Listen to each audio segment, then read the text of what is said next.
Today, we're traveling to the ancient city of Abydos, within the famed Temple of Seti I, where I'll show you something that will turn your world upside down. Apparently, people traveled by helicopters or some kind of other flying machines in ancient Egypt. But where could this advanced technology have come from? Perhaps from space. Let's start from the very beginning. Strange hieroglyphs were discovered on the ceiling in the ancient city of Abydos. Look at them attentively, eerily. They depict something that resembles modern or even extraterrestrial vehicles, a bit too much for it to be a coincidence. No wonder some people are sure that the Abydos carvings can serve as proof of ancient astronauts having visited Egypt more than 3,000 years ago. And the ancient Egyptian artists depicted their spacecraft in the carvings on the roof, support at the Temple of Abydos. These carvings have another name, the helicopter hieroglyphs. There is an opinion that these mysterious artifacts might depict 20th century technology, or technology developed in another star system, or even a different galaxy. Now, pay closer attention to this piece. Doesn't it remind you of a helicopter, or probably even a submarine? And here, we can clearly see two planes. Or is it a UFO? In any case, none of these machines existed at the time when the hieroglyphs were carved. If we look at this whole situation from this point of view, it looks like it supports the ancient astronaut theory, which claims that intelligent extraterrestrial beings, aka alien astronauts, visited our planet and made contact with humans in ancient and prehistoric times. In this case, the hieroglyphs could be the proof of this extraterrestrial contact in the past. Some ufologists are also sure that aliens were responsible for the creation of such famous monuments as the pyramids in Egypt and Stonehenge, along with many others. Now, many people have argued that the images uploaded to the internet are fakes. But no, they are in fact real. At the same time, Egyptologists have offered a more logical explanation for the carvings in Abydos. In ancient Egypt, it was common practice for hieroglyphs to be recarved and refaced over the years. This process, known as palimpsest, was often done when a new pharaoh came to power. That's why the new ruler's name was carved over the previous one. And we have documentary evidence that this did happen at the Temple of Seti I in Abydos, particularly during the reign of his son, Ramses II. One blogger, Hypnogogial, expressed frustration with what he sees as gullibility from New Age, UFO, Atlantis enthusiasts. He explained that the roof support carvings had been started under Seti I's reign and finished by Ramses II. As a result, where Seti I's name appeared, Ramses II's carving overlapped it, and vice versa. Over time, the erosion of these carvings, combined with the overlapping hieroglyphs, created the appearance of modern machines. But in reality, those unsettling images were kinda accidental. There are people who still question this scientific theory. They claim that if the carvings are simply the result of older hieroglyphs being covered up, the symbols should appear random and unique. Several sources, including the Arab newspaper Al-Sharq al-Awsat, published pictures from the Amun-Ra temple in Karnak, which show carvings strikingly similar to those found at Abydos. So, the supporters of the idea of the extraterrestrial origin of the carvings say that if those at Karnak are authentic, the palimpsest theory loses its credibility. But most likely, ufologists just see what they want to see, ignoring any scientific proof that goes against their theories.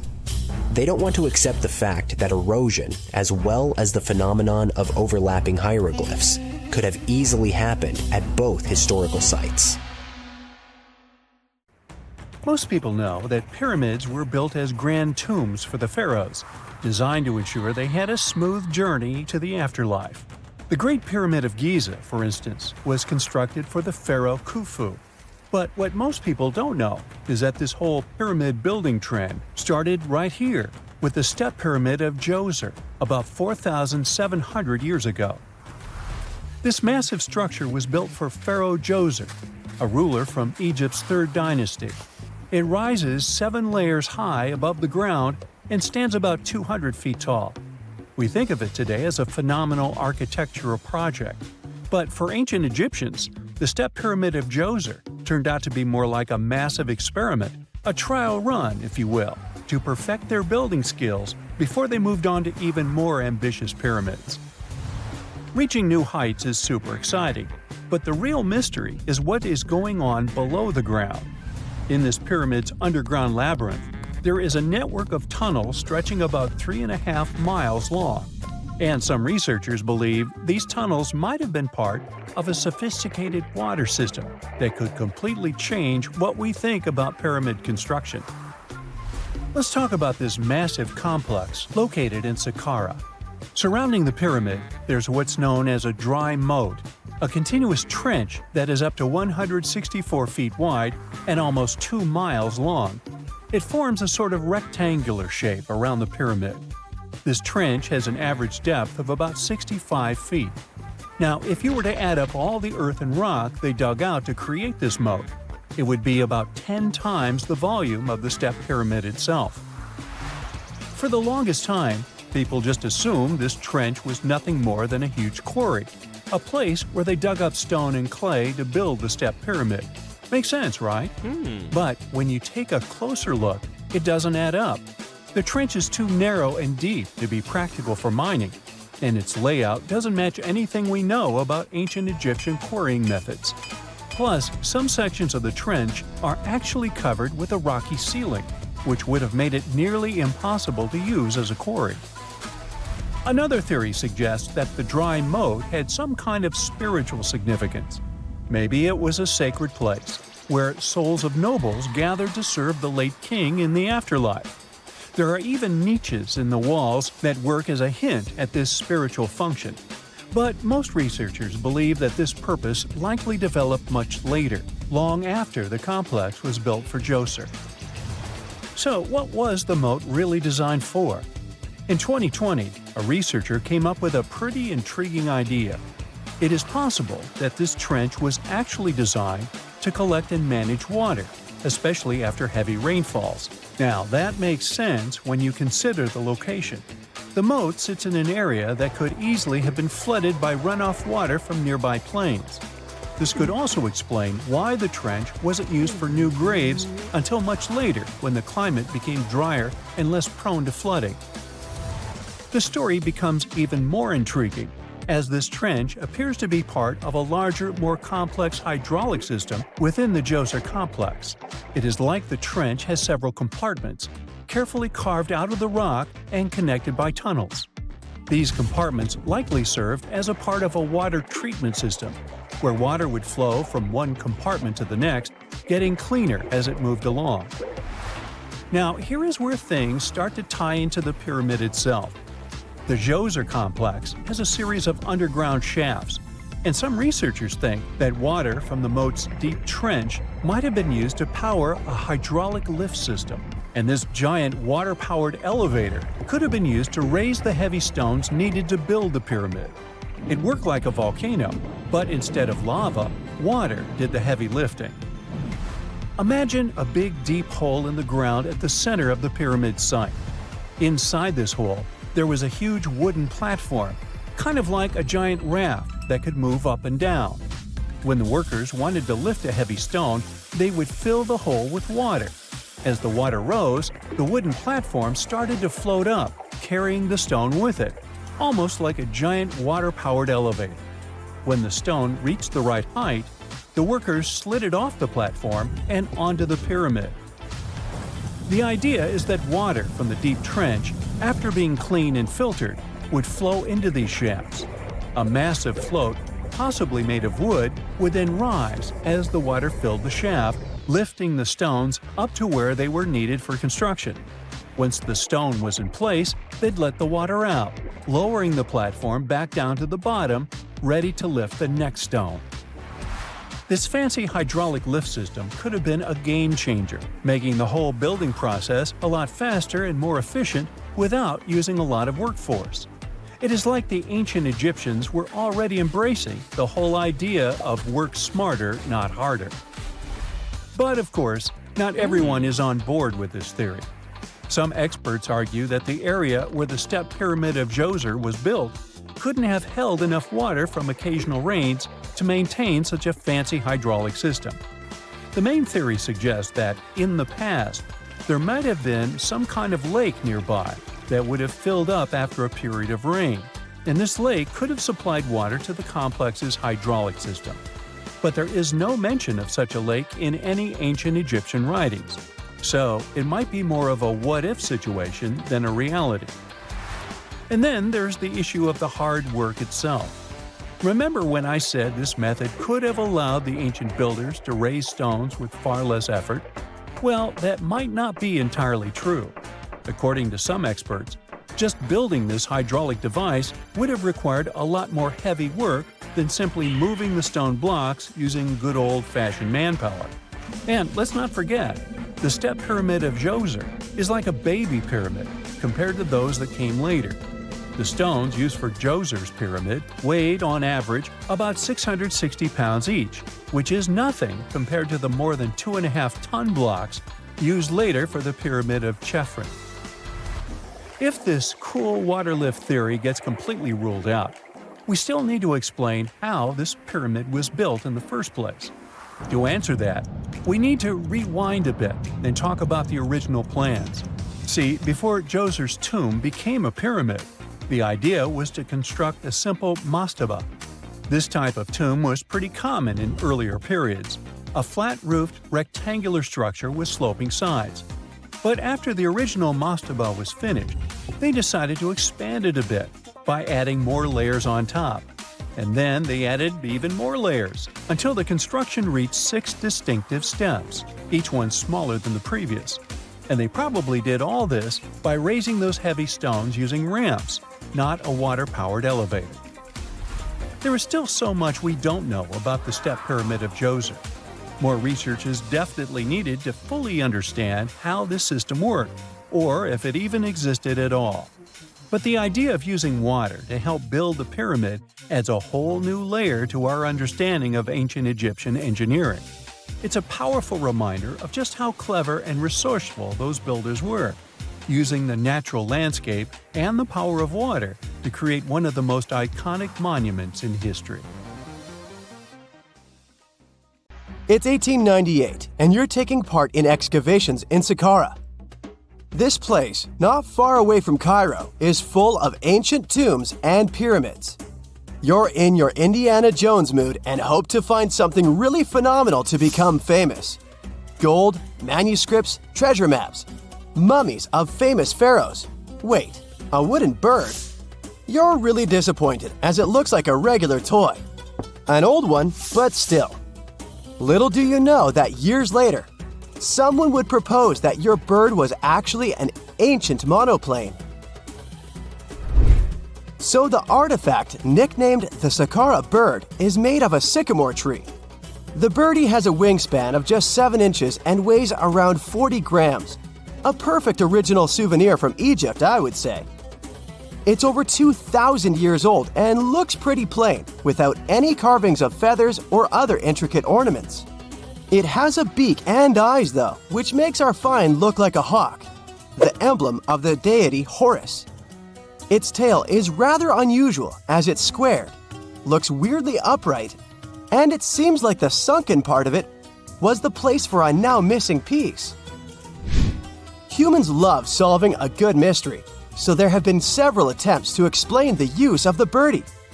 First, quite simply, is that it was a ceremonial object.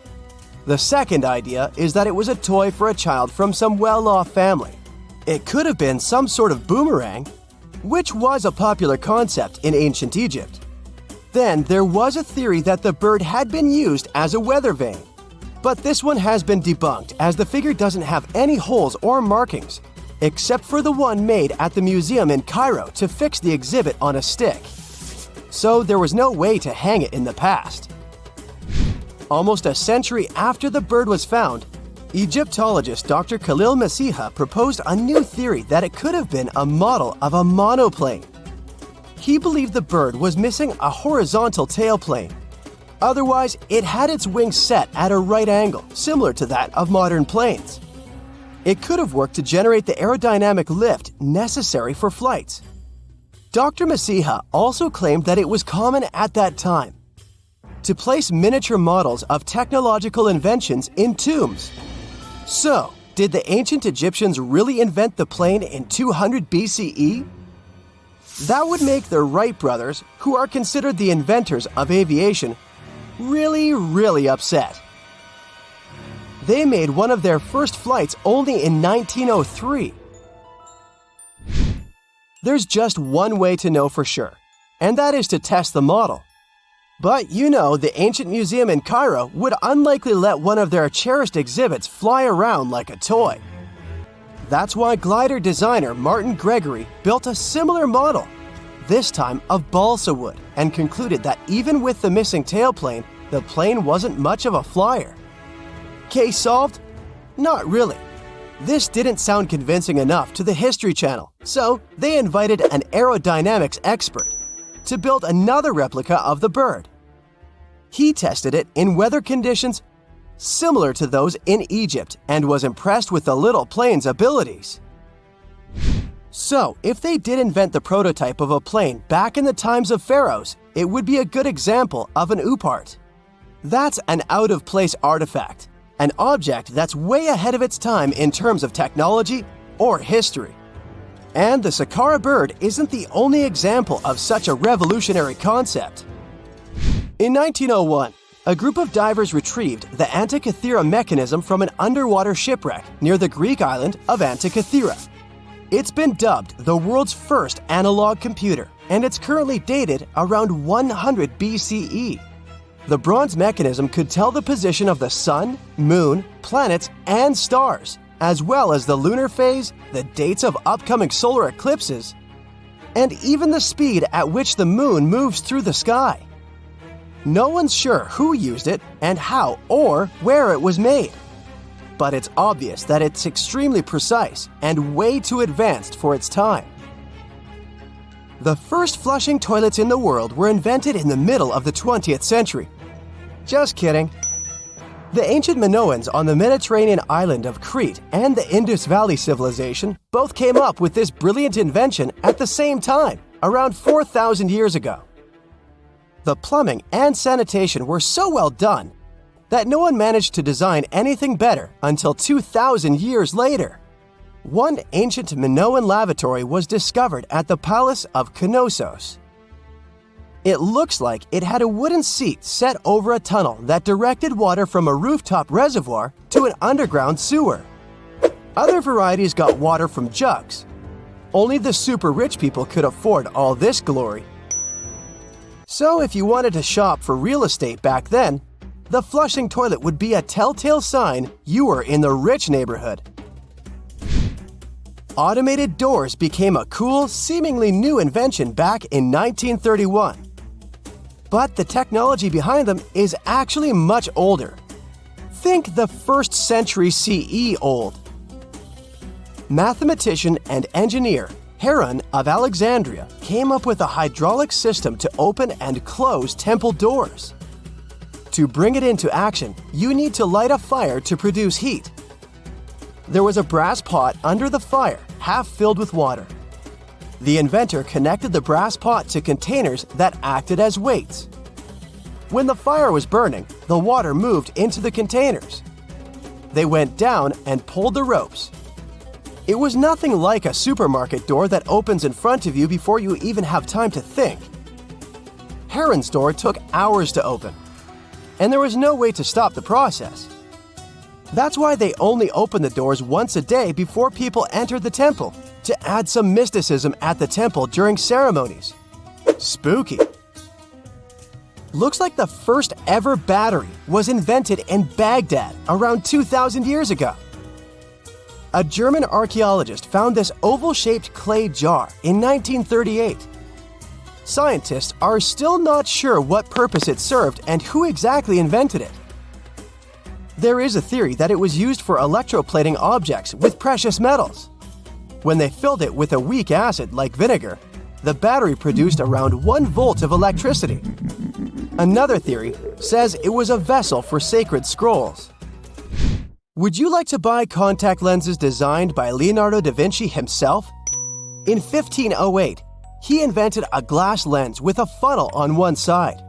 You were supposed to wear it with water inside to improve your vision. Sounds a bit uncomfortable, doesn't it? So, around a century later, French scientist René Descartes decided to improve the idea and make the cornea contact the future lenses. Contacts because they contact your eyes, get it? The glass tube with liquid did help improve vision, but blinking was sadly impossible. 2.5 centuries later, new technologies in the glass industry let scientists design contacts that would fit in the eye and even let the wearer blink. Thanks, guys! Still, those lenses were made of heavy blown glass and didn't let the eye breathe. About 50 years later, contacts became plastic, lightweight, unbreakable, and scratch-resistant, but still covering the entire eye. And then, in 1948, an English optical technician accidentally sanded down a plastic lens and figured out they'd still be in place even if they covered only the cornea. Imagine you're living in 19th century London and need to send a message to New York. It would have taken about 10 days to get there by ship. So when delivery time went from days to hours in 1858, it was a true sensation. The first message was sent by Queen Victoria herself. It was all made possible thanks to the transatlantic telegraph cable, running under the ocean. Sadly, the new cool invention only lasted a few weeks. It took years to bring it back to life. It's nighttime, and you're about to walk inside Pharaoh Tutankhamun's final resting place. You know, King Tut. You don't have a torch, but at least you came with a flashlight. You walk down several flights of stairs and observe how the walls are carved in hieroglyphics and what looks like a spell. Those who take anything from this place will be doomed for life, the spell says. Even if you don't really believe it, this scares you a little bit. You find a huge stone door. Is it a trap? You manage to open it, but oh no, it's only an empty chamber. You check your map. It seems like you're heading in the right direction. After what feels like hours, you realize you must be trapped inside a labyrinth. You try to retrace your steps, but you can't find the door where you came in from anymore. That's it, you think to yourself. You've fallen for the Pharaoh's trap. What's worse, you didn't bring a lunch. Okay, so we've all seen Hollywood movies where the main character is exploring ancient ruins and faces some seriously dangerous traps, right? We've been told Egyptian royalty protected their final resting places with venomous scorpions and snakes, sliding doors that will trap you for life, and giant rolling boulders that will crush anyone on their paths. The thing is, were these traps truly real? Well, I regret to be the one to break it to you, but this is all fiction. These elaborate traps were too technologically advanced for ancient civilizations to pull off. That is not to say, however, that there weren't any traps at all. Ancient civilizations, like the Egyptians and the Mayans, are known for their practice of building entire monuments dedicated to the ones who had passed away. These structures would often reflect the position of person occupied in society. So, for the really important people, the VIPs of their times, massive monuments were built to host their bodies long after they were gone. Some of these civilizations believed that a person's life would continue on the other side of the veil. For that reason, a person would be buried together with the belongings of their current life. If they had a lot of money and power and stuff, that meant their resting places would be filled with riches and gold. Now imagine if you lived in ancient Egypt and you knew exactly where all the pharaohs' tombs were located and had heard rumors of the amount of wealth kept in these places. Maybe you would be tempted to go check it out, right? We're talking about large rooms filled from floor to ceiling with golden artifacts, jewels, and even money. I mean, it does sound tempting. And since there weren't any security guards protecting the entrance of these places, Egyptians needed to get creative as to how they would protect these riches. These old civilizations found some traps to be useful. A recurring one was building empty rooms inside the monument to confuse a burglar. Now, let's take a look at Amenhotep III's final resting place as an example. It was built in the city of Luxor, in a spot also known as the Western Valley of the Kings. Two French engineers originally discovered the monument between 1905 and 1914 CE. The structure is huge and has more than 10 chambers, connected by long corridors and steep stairways. The King's Chamber is the most hidden one, and for an outsider to try and find it, they will probably enter a lot of empty rooms beforehand. Other pharaohs tried to protect their riches by commissioning monuments with false doors concealing pits that were up to 20 feet deep. This way, an unwarned and unwanted visitor would be surprised by the deep hole on their way to the king's resting chamber. Alongside false doors, pharaohs made sure to build labyrinth-style corridors and false walls.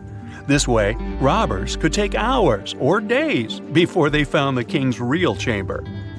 As to pits with poisonous snakes on them, if there were any reptiles inside these monuments, they probably got inside on their own, and would most likely not stay there for long. There is no way snakes would survive years and years without food inside these pits. So yes, another Hollywood-induced belief right there. If these traps seem boring to you, archaeologists did find an interesting deterrent in the final resting place of the Red Queen of Palenque in Mexico. Palenque was one of the most powerful Mayan cities in pre-Columbian Mexico, and the Red Queen was believed to be the grandmother of the last Mayan king, undoubtedly a person of immense importance to the empire. In her honor, a huge monument was built to keep her body after her passing. The discovery of the tomb itself was already thrilling. Archaeologists found an ancient monument when digging at the site back in 1994. The first thing they found was a room with a hidden door.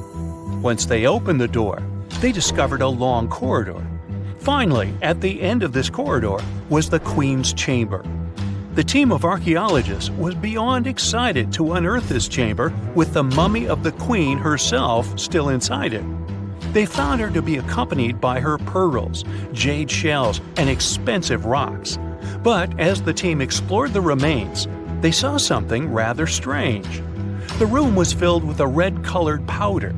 Researchers knew that the color red was important to the Mayan people, and that much of their clothing and buildings were decorated with this color.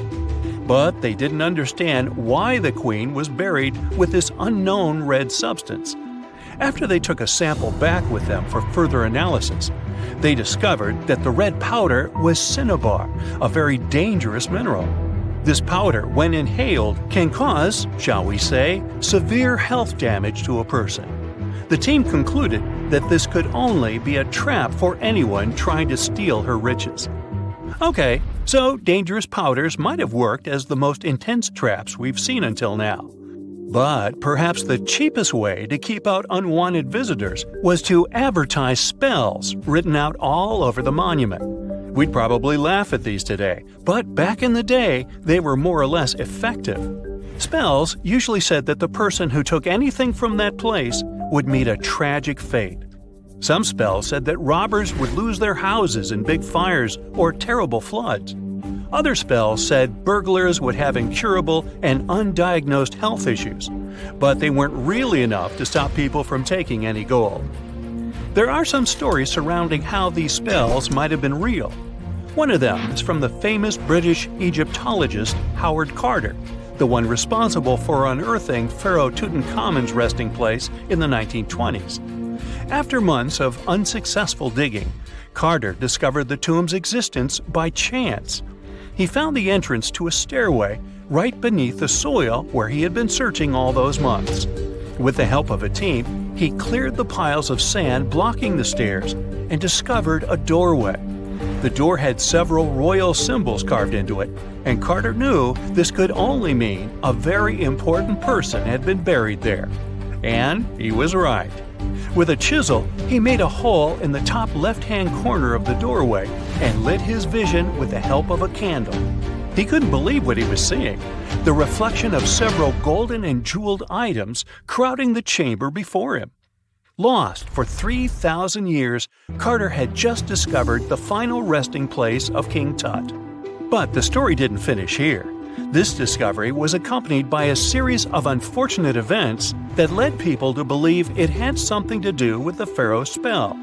Carter himself mysteriously passed away just a few years later, and some of his assistants lost their houses in floods, just like one of the spells threatened. Some say it's just coincidental, as there's no real proof of these things being connected. Well, what do you think? Was this an effective trap after all?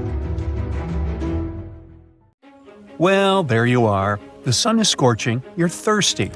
All you can think about is water and ancient bones under your feet. You're wandering through the Sahara, the largest hot desert on Earth. Right now, you're crossing a stretch of sand called Whale Valley. And all over these 75 square miles of land, fossils cover the ground so thickly that you can't help but step on them. Paleontologist Hesham Salam says it's an unusual picture in this place. The bones are poking right out of the cliffs, as if they're calling to you to come check them out. You can spot ribs scattered all over the place. Look at these vertebrae. They're giant. Ooh, the creature they once belonged to must have been up to 65 feet long.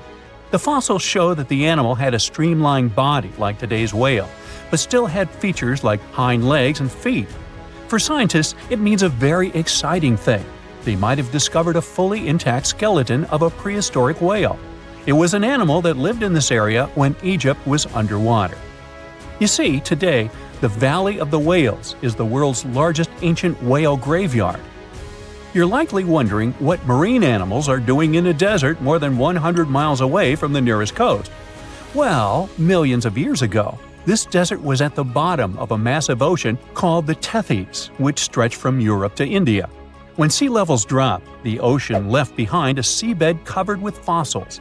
And today, the fossils of some of the earliest known whales rest here, which gives researchers a peek into how today's massive ocean whales may have evolved.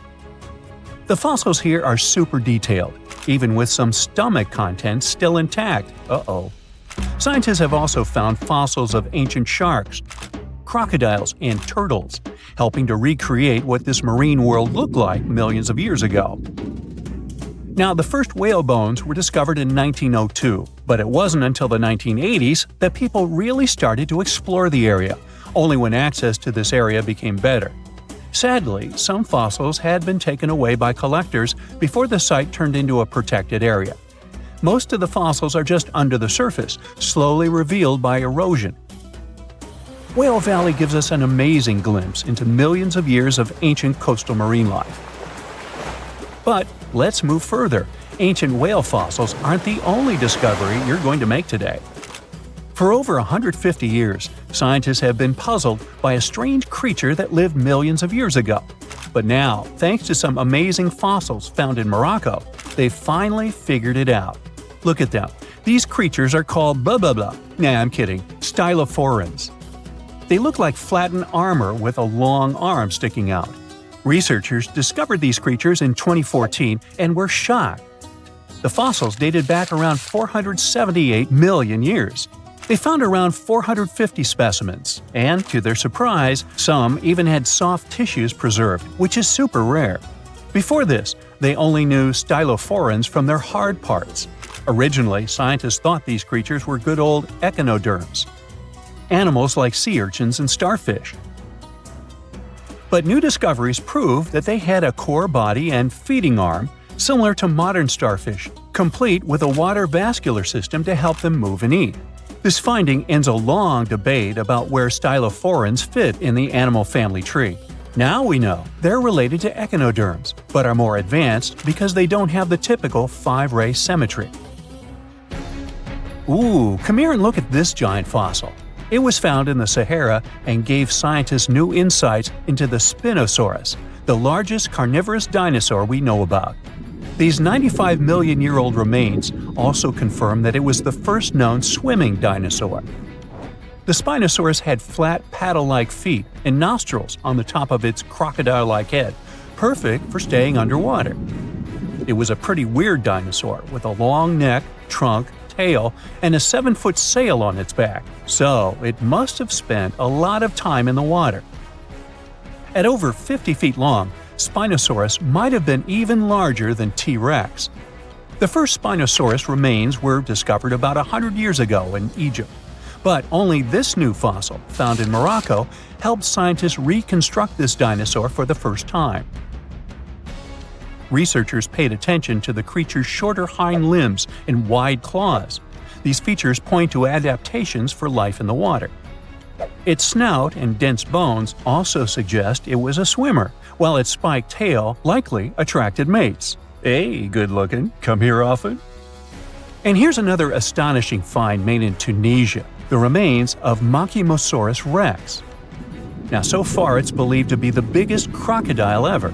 This ancient croc was about 32 feet long and weighed around 66,000 pounds. It was a top predator around 130 million years ago, and its skull was over 5 feet long. Now, this discovery is a big deal because it shows that these crocs stuck around longer than we thought. Before this, scientists believed that they disappeared during a minor extinction event between the Jurassic and Cretaceous periods. Now, let's go back to the fact that the Sahara was once underwater, and some of the largest sea creatures ever lived there.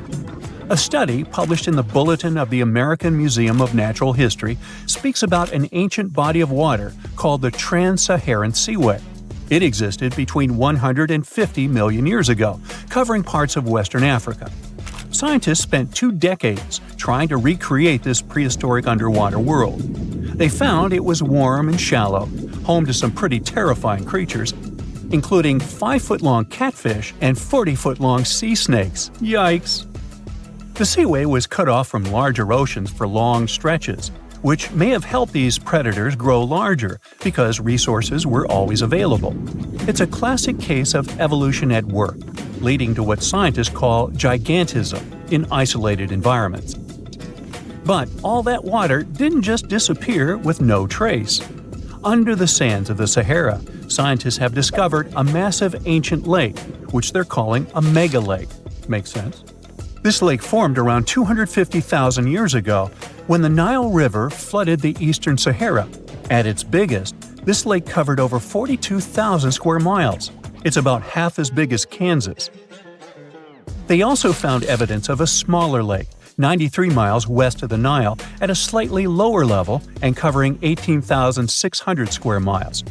All of this adds to growing evidence that once, North Africa had many lakes that might have created migration routes, helping early humans move across the continent.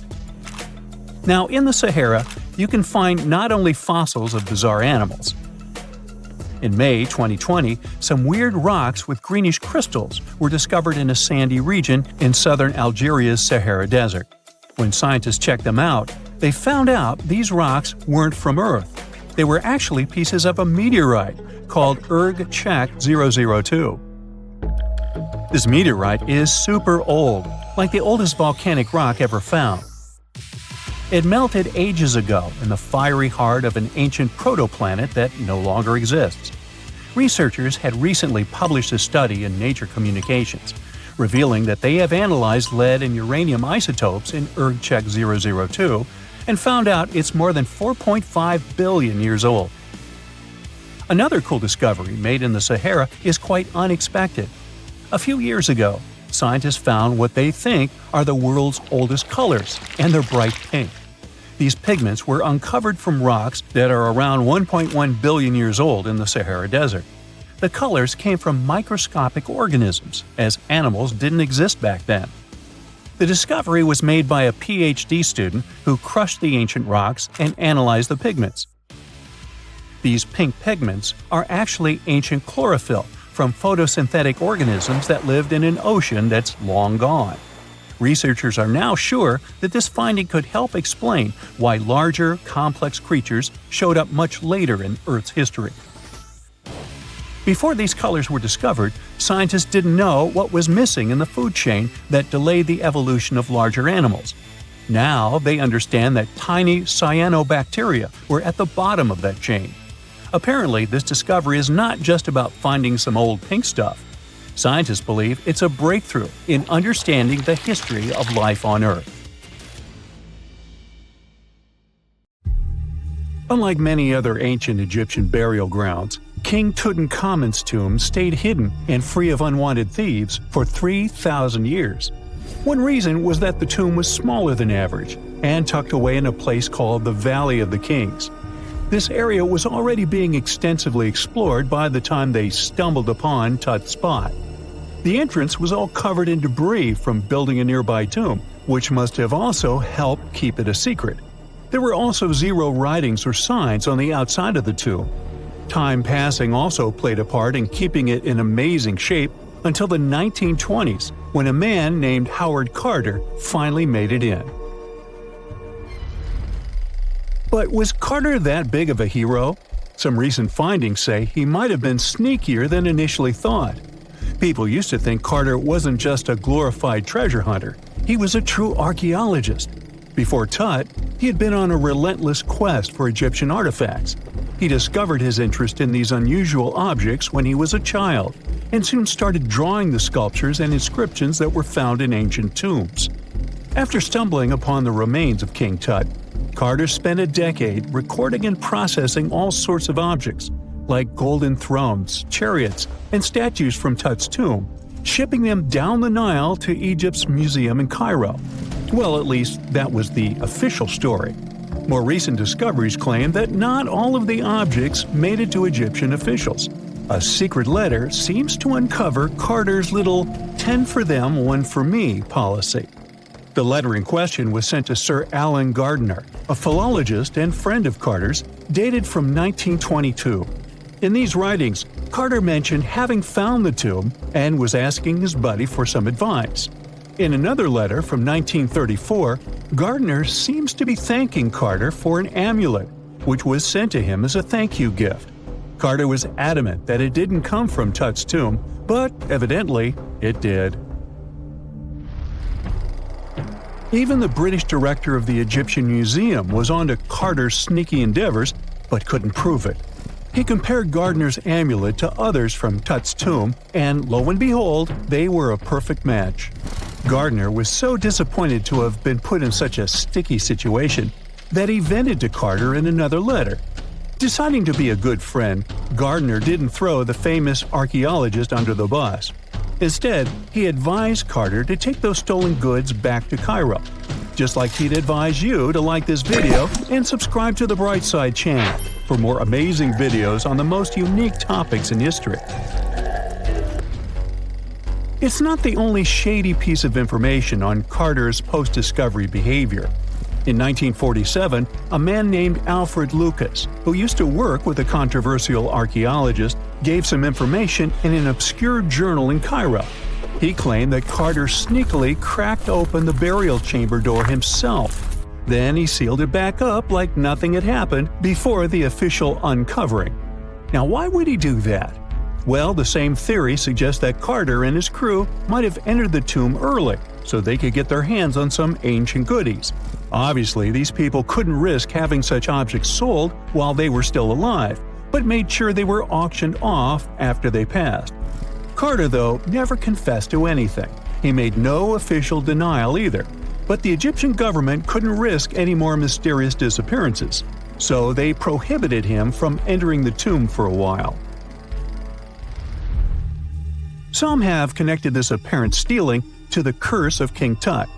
If you've never heard of it, know that it became quite the scary tale soon after King Tutankhamun's resting place was uncovered. It claimed that anyone messing with the tomb of the boy Pharaoh would face some serious bad luck. It's not all dramatic like a mummy going on an aggressive spree, but word got out that the people involved in disturbing King Tut's lair met some mysterious, untimely ends. The main untimely passing related to this supposed curse is that of George Herbert, the 5th Earl of Carnarvon. He was this British aristocrat who helped fund the search for the tomb. He passed away just a year after the tomb was opened. Now, people love to call it mysterious, but it turns out that Herbert was already in pretty bad shape health-wise when he got to Cairo, and he ended up getting taken down by a regular disease. Now, let's talk numbers. There were a lot of people linked to this tomb opening: security guards, archaeologists, and supporting staff. And sure, a few of them did pass not long after the tomb started receiving visitors. As much as we'd like this curse to be true for the sake of, good storytelling, statistically, if you have a bunch of people connected to opening a tomb, you'd expect some passings just by random chance. The average lifespan for those supposedly targeted by the ancient curse was more than 20 years after the spell was supposed to kick in. Herbert's daughter even lived until the 1980s, that's half a century later. And Howard Carter himself lived until 1935, a solid 16 years after the big reveal. Some have suggested that the whole curse was nothing more than a careful PR strategy. You see, when Tut's tomb was found, Howard Carter wanted to make a priority out of keeping nosy reporters away. So he might have come up with a curse hanging over anyone entering the boy king's resting place.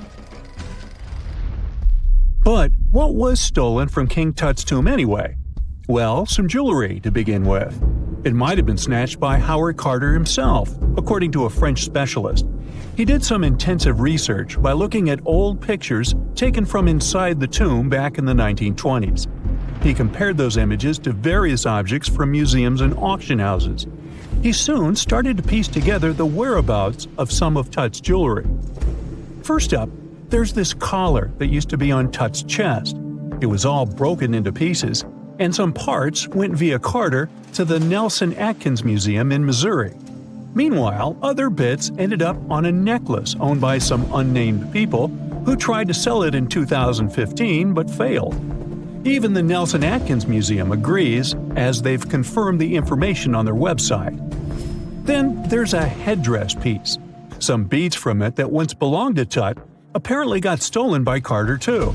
They were also strung into a necklace and are now being held at the St. Louis Art Museum. Another fancy collar made out of glazed ceramic magic spent some time at the Met, far away in New York. Thankfully, it was sent back to Egypt a bit over a decade ago. This seems to have been, as you'd expect by now, also stolen by Carter. Missing artifacts aside, King Tut still gave a ton of amazing objects that helped us learn more about this incredible ancient culture. Starting with the famous burial mask. It's this massive 21-inch gold art piece with semi-precious stones and glass paste. It weighs 22 pounds and showcases the boy Pharaoh with a long beard and a headdress with a cobra and vulture. On the back, there's this spell from an important ancient Egyptian spiritual book that's supposed to make sure it works just as well in the afterlife. Tut was also apparently a board game enthusiast. They found 4 board games in his tomb, some made of ivory. Archaeologists also found a pair of gold sandals, though you'd imagine they were more for show than for comfort. In fact, the pharaoh probably never wore them in his lifetime. Now, speaking of fashion items, it turns out Tut was quite the fancy ruler. They even found a mannequin in his tomb that was used to pick out, adjust, and store his outfits and jewelry. The boy king seemed to have also enjoyed some music, based on the 2 trumpets historians found in his tomb. Though they were played back in 1935 in a BBC broadcast, the instruments are today considered too fragile to be maneuvered. You're wandering across the Sahara Desert, and all you can see around is endless sand. And then, all of a sudden, you spot this mark in the sand. The wisest thing to do is run away from that spot as fast as you can. Because if you squint and focus really well, you'll realize that you're looking at a Saharan horned viper hiding in the sand, waiting for its next meal. Paradoxically, the bite of the snake has never led to human fatalities. But then, why should you run away? Well, let's find out. The Saharan horned viper is one of the desert's most famous snakes and a pro at hiding in plain sight. The Cerastes cerastes, which is this snake's scientific name, is one of the most well-camouflaged creatures in the entire animal kingdom. It can measure between 12 and 24 inches in length on average, but the biggest specimens can stretch up to a whopping 33 inches, nearly 3 feet. And while that might not seem too long, trust me, you wouldn't want one to sneak up on you.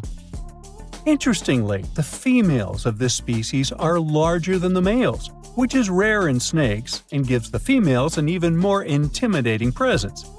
But the truly unique thing about this viper is, of course, those creepy horns, one above each eye. They give the reptile a dragon-like look, setting it apart from most other desert vipers. Not all Saharan horned vipers have these horns. Some have small nubs or none at all. You could say it's a bit of a genetic lottery. Still, these horns add to the viper's threatening vibe and make it look even more fearsome. But it's not just their horns or size that makes them fascinating. Males and females look different beyond just their size. Males have noticeably larger heads and eyes than females. And compared to their relative, Saharan horned vipers have bigger heads and are more likely to sport these spooky horns. Now, let's talk about what makes the Saharan horned viper a true master of survival: its uncanny ability to blend into the sands. This viper's coloration matches the Sahara's various shades: yellow, pale gray, pinkish, reddish, or light brown. It has an intricate pattern along its back, with dark, semi-rectangular patches that sometimes fuse into crossbars.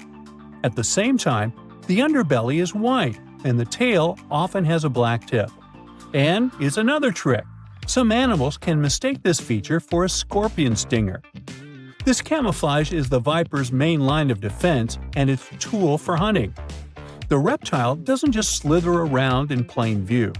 Instead, it buries itself in the sand. The viper can wiggle its body under the soft desert sand, leaving only its eyes and nostrils visible. Imagine a creature so skilled at hiding that it can lay completely flat and practically disappear, waiting for hours until an unsuspecting mouse or lizard or human wanders by. During the day, the viper also takes shelter under rocks and in burrows left by other animals. Sometimes it even simply hides in the shade of bushes. For a creature that looks so fierce, the Saharan horned viper is surprisingly even-tempered. It won't waste its venom on a threat it can avoid, preferring instead to lie still or try to hide. But when it feels truly threatened, the snake gives a truly dramatic warning. It rubs its coils together, producing a distinctive hissing and crackling sound that lets you know it's ready to strike.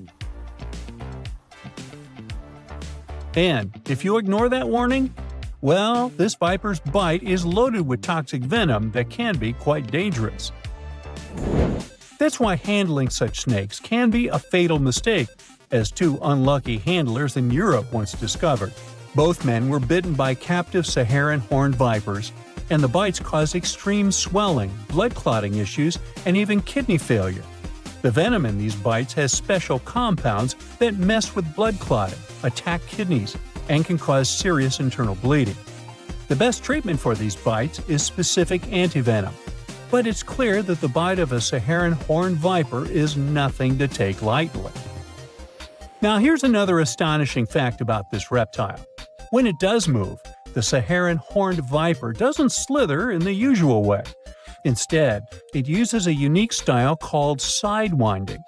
Picture the animal lifting a loop of its body, moving that loop forward, and then pulling the rest along behind. This sideways walking lets the snake move across the hot sand without letting its belly touch the ground for too long. In a place as hot as the Sahara, this technique isn't just cool looking, it's essential for survival. While the Saharan horned viper is a champion of desert camouflage, it has some serious competition in the camouflage department. Around the world, there are other snakes that have protected the art of blending into their surroundings to catch prey and avoid being eaten themselves. Like the eastern brown snake, an Australian snake that is one of the most venomous in the world. Its brown color lets it blend in with rocks and soil, making it extremely hard to spot until you're practically on top of it. A bite from the snake can be fatal in less than an hour. Or the eastern copperhead, found in the forests of the U.S. This snake's pale tan and pinkish colors blend in perfectly with autumn leaves. It often freezes in place rather than slithering away, which leads to many accidental bites. Its venom usually isn't fatal, but it's painful, and since the reptile hides so well, encounters are common. The Perengaise adder from Angola and Namibia loves to hide in the sand like the Saharan horned viper.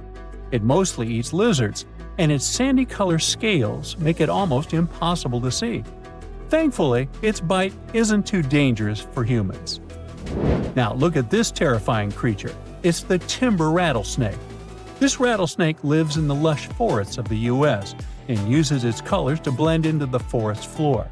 You might not see it, but if you hear its rattle, take a step back since its venom is potent.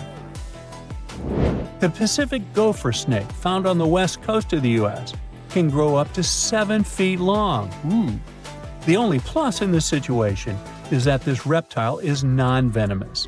It camouflages well in forests and fields, but is harmless to people. Just don't scare it, or you'll get a bite, which is still unpleasant.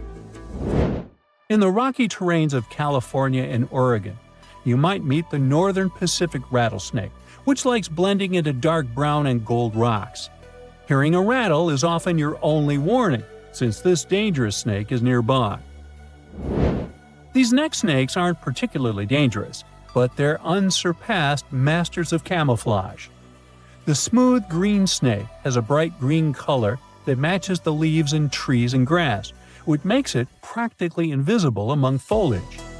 The common European viper prefers hiding among leaves and shrubs, and the harmless common garter snake has colors that blend in with dirt and grass. Keep in mind, though, that even though all these snakes are not venomous, they can still give a painful nip.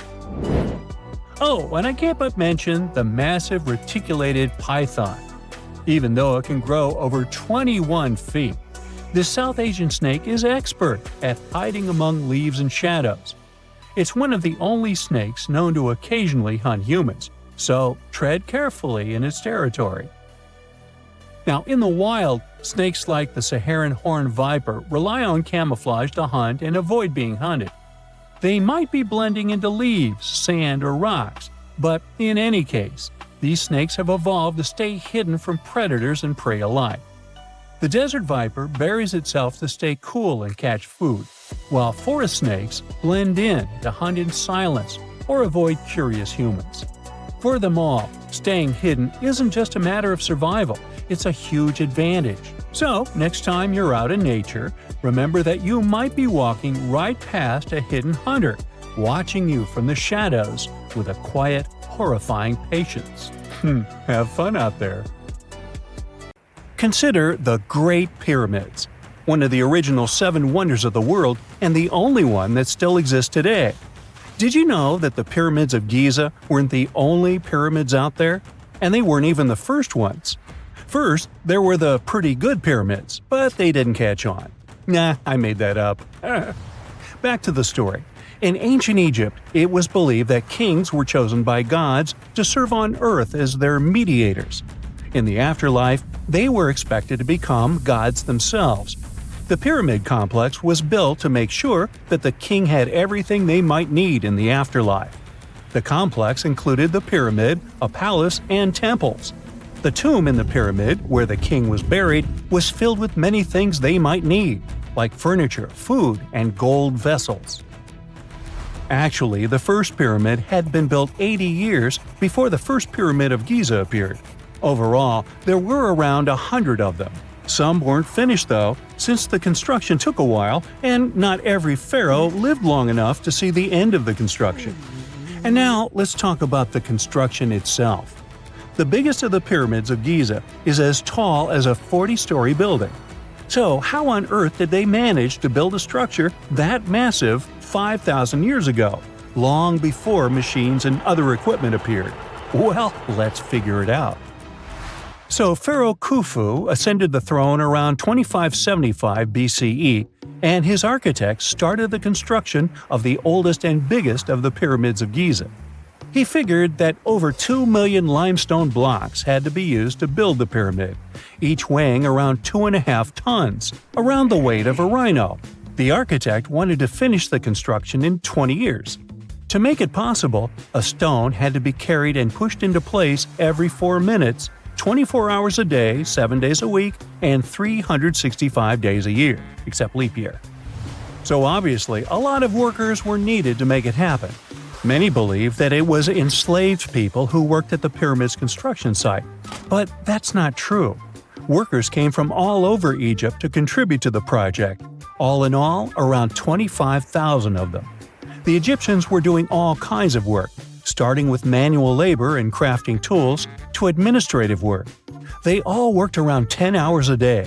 They were housed and well-fed, and they were overall living a more comfortable life than an average Egyptian could afford at that time. Supposedly, the builders lived in a nearby temporary city and were a highly organized community with a strong leader. The pyramids seemed to be designed to align with the points on a compass, and their sides symbolized the rays of the sun. But back at that time, there were no compasses. Ancient Egyptians figured out the directions themselves and with amazing precision. To align the pyramids, they used 2 constellations. The construction site was arranged on the west bank of the Nile River. This also had a symbolic meaning. Just like the sun sets in the west, life sets in the west as well. The second pyramid of Giza was for Khufu's son, Pharaoh Khafre. It's a bit smaller, but this one has the famous noseless statue of the Sphinx. Of course, originally it had a nose. I would tell you what happened to it, but it's still a mystery, and no one knows for sure.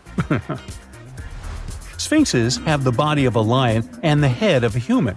They were considered guardians of important areas. This famous Sphinx, also pronounced Sphinx, has the head of Pharaoh Khafre and is guarding his pyramid, facing the sunrise. The Sphinx is one of the biggest and oldest statues in the world. Originally, it not only had a nose, but was also painted. Scientists have discovered traces of the red color of its face. So, most likely, the Sphinx was painted red. There are also remains of yellow and blue color on its body. The statue definitely wasn't boring. Till around 1800, the Sphinx was buried up to its shoulders until an adventurer with a team of 160 men dug it out. But let's get back to the construction. The workers, of course, needed stone blocks. There were 2 main places where people could get these stones. One source was close to the construction site, but that fossil-lined yellow stone was only suitable for the pyramid's interior. The limestone blocks for the exterior were hauled from 8 miles away on 30-foot-long sleds. Apparently, it wasn't too hard to pull them. The sand mixed with the right amount of water was pretty slick, and 10 people could move a sled even with a rock weighing so much. Surprisingly, cutting off a block of limestone wasn't the biggest problem. When in the ground, it was soft and could be split relatively easy. But after getting exposed to the air, limestone hardens. So the most difficult part was to shape the blocks. That step was crucial because the smallest inaccuracies could lead to the whole pyramid collapsing. So, okay, those limestones were mined, carried on a sled, shaped, and then what? How could they be put into place? Well, this is still a mystery. Archaeologists have discovered the remains of a ramp system that dates back around the time the pyramids were being built. So historians have come to the consensus that, most likely, the Egyptians designed a unique ramp system to move and pull huge stone blocks. The most common opinion is that there were several ramps around the pyramid. There probably was a central ramp with 2 staircases on each side of it built over the pyramid stones. The ramp was growing as the pyramid was getting higher. People might have been walking up the stairs, pulling up stones on wooden sleds. But this is just one of the options. Other experts say that the ramps were around the pyramid, and some say that the ramps were inside the pyramid. Maybe we will never know for sure, and it'll forever remain a mystery. The exterior limestone of the pyramid was polished with sand and stone until it gleamed. On top, there was a gold and silver capstone, which glimmered over Egypt like a second sun. So that's how it was 5,000 years ago. Now, about the interior. Surprisingly, there's not much inside the pyramid. Most of it is just solid stone with very little open space. But let's take a quick look inside. From the entrance, there are 2 stairways, one going down and the other going up. They take us to the chambers. There are 3 of them inside. Now why is that? Apparently, throughout the whole construction, a burial chamber had to be prepared at all times, just in case a pharaoh kicked the bucket before the construction ended. So separate chambers were built one after another as the construction progressed. The last of them was the main one. It's called the King's Chamber. It's the one where Khufu was resting.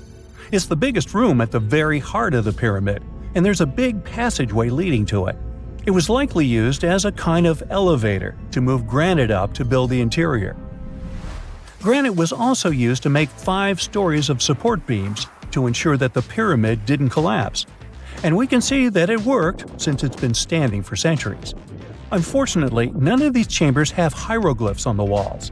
If you want to see the writings, you should go to the decorated tombs near the pyramids. Those pieces of art are depiction of ancient Egypt's culture and daily life. The texts allow researchers to study their language and grammar. The treasures that once were in the pyramids have been taken by people. There are also many secret tunnels and passages inside the pyramids, but even today, no one knows the whole plan of the interior. Scientists have been sending little robots with cameras inside for many years, but there's still a lot we don't know about the pyramids. Now they're trying to use an X-ray to scan the pyramids from the outside, without going inside. So yeah, ancient Egyptians did create a mystery no one has been able to crack for 5,000 years already. A gruesome discovery took place in Egypt some years ago. You want to hear about it? 16 human hands, carefully buried in 4 eerie pits. They didn't look too much like human hands at first, since they were abnormally large, but they were. Weirdly, there were only right hands, no left hands were in sight. It turned out that it points to the practice of an ancient dark ritual. Old Egyptian art and tales talked of a ceremony where warriors would present the right hand of their adversaries as proof of victory and ask for gold in return. Egyptians believed in the afterlife, so cutting off someone's hand meant you cut off their power eternally. Guaranteeing this type of defeat was interesting to the winning party. Here, the fight was between Egyptians versus Hyksos, who lived in what was once known as Canaan. Egypt has always been the center of some history-changing findings, and some time ago, this papyrus was found. If we stretched it open, it would be just a tad bigger than the height of a skyscraper. The world's tiniest skyscraper, which is located in Wichita Falls, Texas. When humans didn't write on their notes app, they wrote on this thing, made from the medulla of a papyrus plant.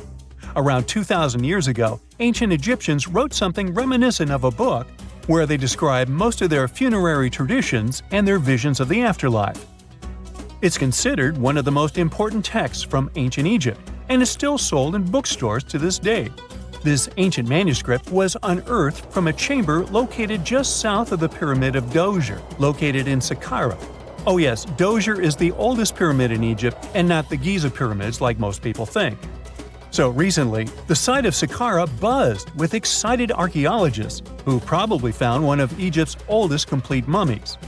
They believe that this beautiful and well-preserved mummy was that of a wealthy man. He was discovered in a deep shaft, covered in layers of gold leaves.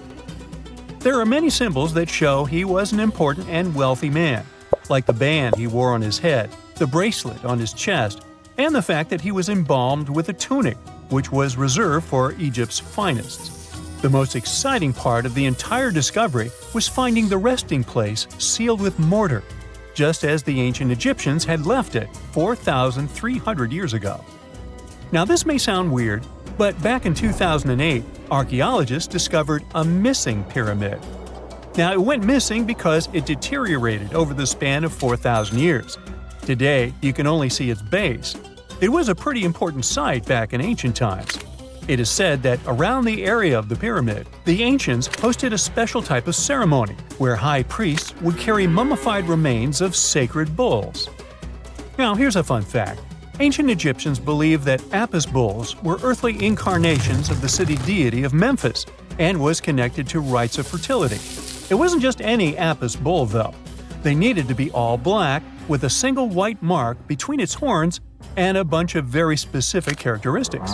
They were selected by the local priests and honored until they passed away. After that, they were mummified and buried in underground galleries. Meanwhile, this missing pyramid sort of disappeared around the 1800s. It was a German archaeologist who first found it in the village of Saqqara. He called it the Headless Pyramid when he first found it. But then, years after the official discovery, the desert sand came along and covered the whole thing. There were some excavations between the 19th and 20th centuries, but they weren't too systematic. That's why scientists were so thrilled when they dug an entire pyramid's base after removing the 25-foot mound of sand that was covering it. Oh, and it turns out American archaeologists are excavating a cemetery in Egypt that could contain over 1 million mummified bodies.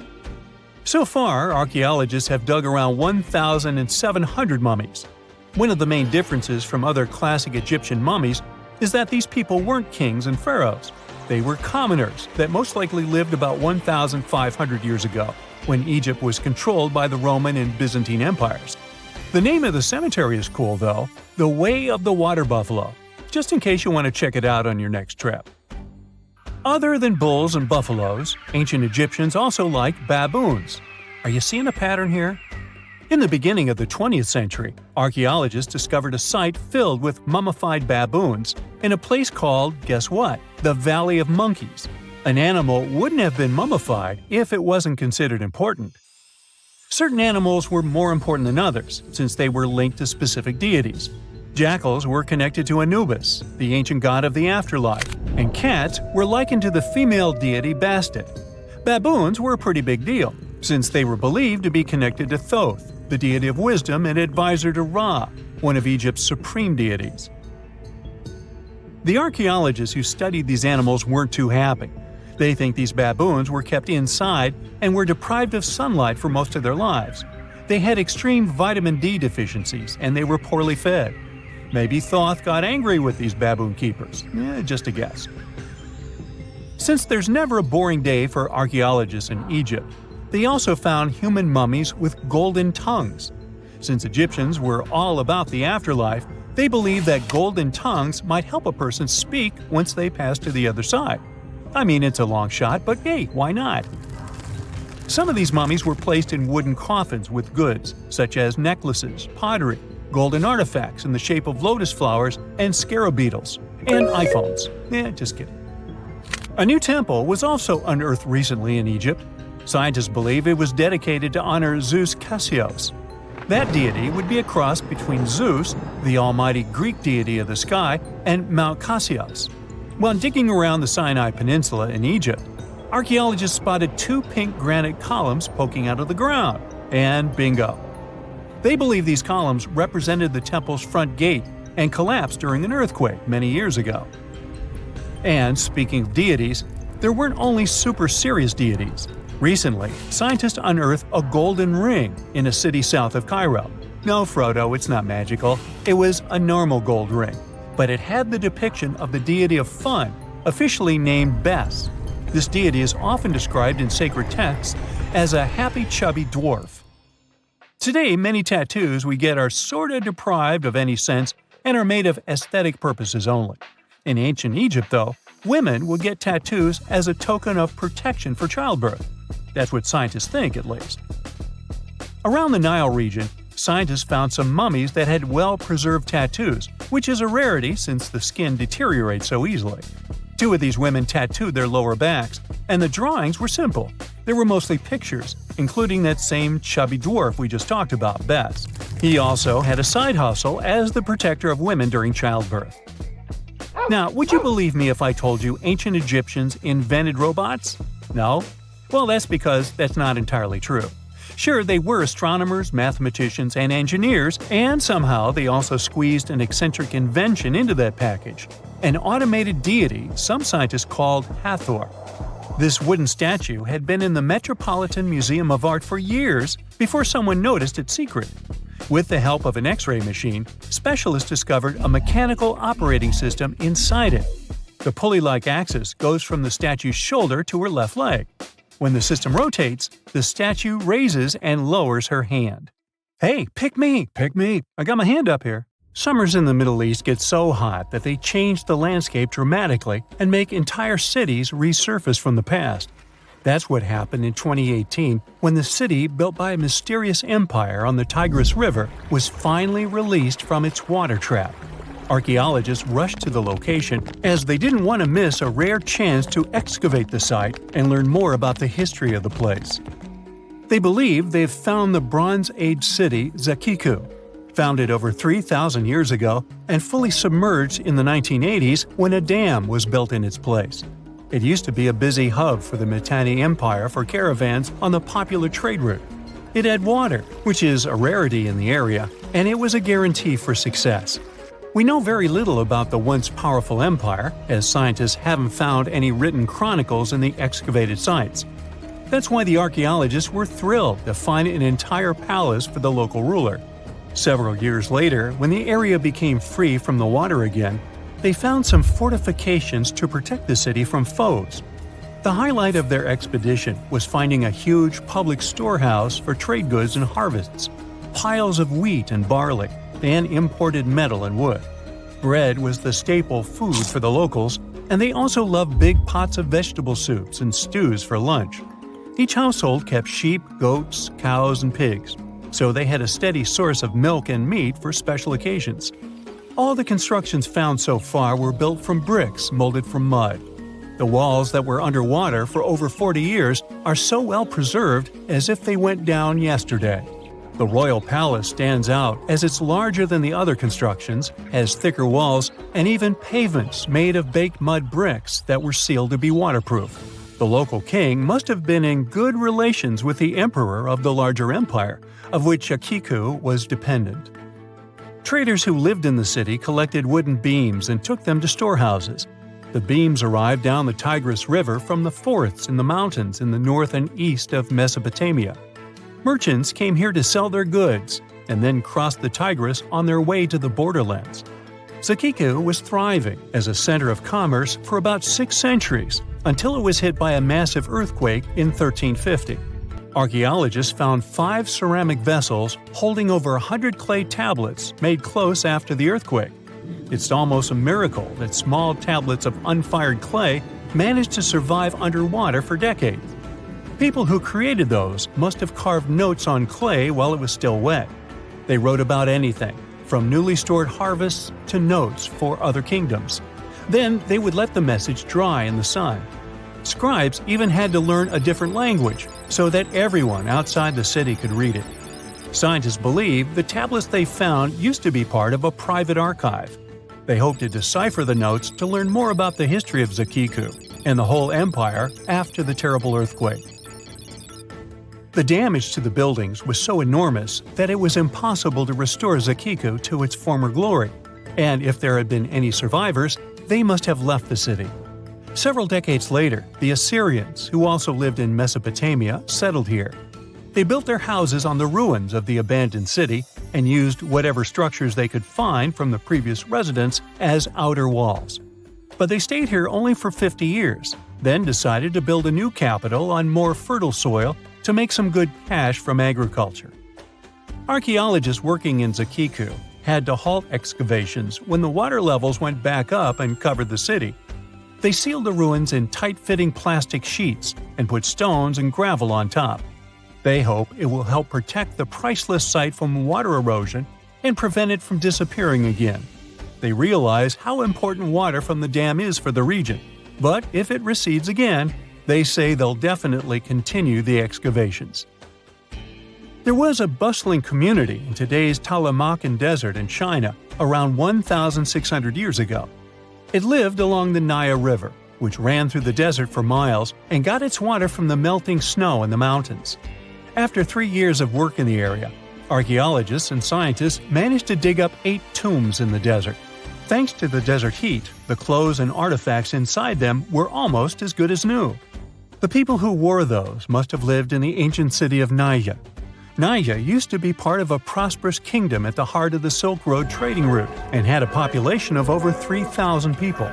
Then, desert sands went rogue and swallowed the city whole. Archaeologists only found the ruins of Nija in the early 20th century. Scientists from different countries have tried to solve its mysteries. It looks like the tombs discovered at the end of the 20th century belonged to the wealthy. There were some expensive items inside: a quiver and bow, metal arrowheads, gold earrings, and a glass bead necklace, a lacquer box with a comb, makeup, and a sewing kit in one of the tombs. There was also some silk of top quality, and even the bright colors like green and yellow haven't faded on it. The fabric also had Chinese characters with quotes from historical books, which helped scientists identify the period in which it was made. Archaeologists later found a large dwelling site and the clearing of 3 ruined buildings. It will probably take many more years to understand why the city had fallen and what happened to its people. Saudi and French archaeologists teamed up near Riyadh, the Saudi Arabian capital, and stumbled upon an ancient settlement dating back 8,000 years. The scientists used all sorts of cool tech, like laser scanning, drones, and aerial photography, to unearth this Neolithic-era gem. They found the settlement in a local archaeological hotspot. Among the treasures they uncovered were a stone temple, remnants of an altar, and over 2,000 graves. All these finds tell us about ancient practices and rituals. The team also found the foundations of 4 massive buildings, corner towers, and open-air courtyards, all with underground reservoirs to store water for agricultural use. There was also a smart irrigation system with canals and cisterns, which let the city thrive in one of the driest deserts in the world. Rock drawings etched into the nearby mountain depicted the daily life of the locals. The excavations have been going on in the area for over 40 years, and scientists still keep finding new artifacts to answer more of their questions. Fishers have stumbled upon ancient bones, tools, and artifacts that are 9,000 years old on the North Sea floor. British and Dutch archaeologists and paleontologists rushed to see the finds as they were hoping it could be evidence of the submerged Doggerland. And they weren't disappointed. There were even perfect sets of footprints left by Mesolithic people who lived here. 12,000 years ago, during the last major ice age, the British Isles weren't islands at all. There was a landmass made of many hills, marshlands, and dense forests that connected them to the European continent. That landmass was Doggerland, where a prehistoric hunter-gatherer society lived and thrived. But then, the sea level started going up at the speed of 3 to 6 feet a century as glaciers were slowly but surely melting. The locals had to move to areas that today belong to England and the Netherlands. Experts decided to learn more about the history of Doggerland, using data from oil companies working in the North Sea. So far, they've created digital models of what the area of 18,000 square miles might have looked like before it vanished beneath the waves. They still need to analyze samples of ancient insects and plants and the DNA of animals to get a full picture. When you hear the word mummy, you might get a chill down your spine. That's because most of us associate this word with those creepy characters we've seen in some scary movies. But in reality, mummies have helped us understand a lot about ancient civilizations, their rulers, and about how people used to deal with losing their loved ones. The people most famous worldwide for their mummies are the ancient Egyptians. They believed that some sort of existence after passing away was possible, if certain conditions were met. That's why they insisted on preserving the human body through the process of mummification and placing the mummy in a furnished tomb, kind of like giving it a fully functioning apartment of its own. Why did they believe in this? Well, because they were deeply connected to their natural environment for the most part. They saw the natural cycles around them, like how the sun rose every day, followed by the moon, or how new life was always sprouting from plants, even after they had wilted away. They also believed that the powerful spirit Osiris, who represented the cycle of passing away and resurrection, played a role in this process. To prepare for the afterlife, the ancient Egyptians followed certain rituals, like mummification, which involved using materials like honey, resins, and incense to preserve the body. There's no other mummy more popular than that of King Tut. He was a young pharaoh who ruled over 3,000 years ago in Egypt. The problem with discovering ancient royal tombs is that most of such burial sites were previously robbed. People knew ancient rulers had been left with many valuable belongings, so those locations became vulnerable to thieves. When King Tut's tomb was opened in 1922, people were excited because it had not been robbed, like many other previously discovered royal tombs. That's how well hidden it was. Inside, his mummy was encapsulated in a total of 3 coffins, including one made of gold. The objects found in his tomb showed us what ancient Egypt was like, and studying his mummy also helped us learn about the culture and practices popular at the time when he passed away. We also learned about his family by looking at his DNA. Scientists were able to discover that he had had a disease called malaria and a problem with his foot that might have made it hard for him to walk. Ramses II was another pharaoh in Egypt who ruled for 68 years, which was quite a lot back in the day. He was known for his expansion campaigns and building projects. Many objects from his time as a ruler still exist today, including a large statue of him. Ramses II was about 6 feet tall and lived to be about 90 years old. After looking at his mummy, scientists concluded that he may have had a medical condition that affected his spine. Now, remember those thieves I mentioned before? They are probably the reason why Ramses II ended up in a plain coffin in a secret collection of royal mummies at Deir al-Bahari, which was rediscovered in 1881. Thankfully, archaeologists were able to identify him because his journeys had been recorded on his wrappings. The process was really tedious too. In fact, in ancient Egypt, the mummification process could take a staggering 70 days to complete.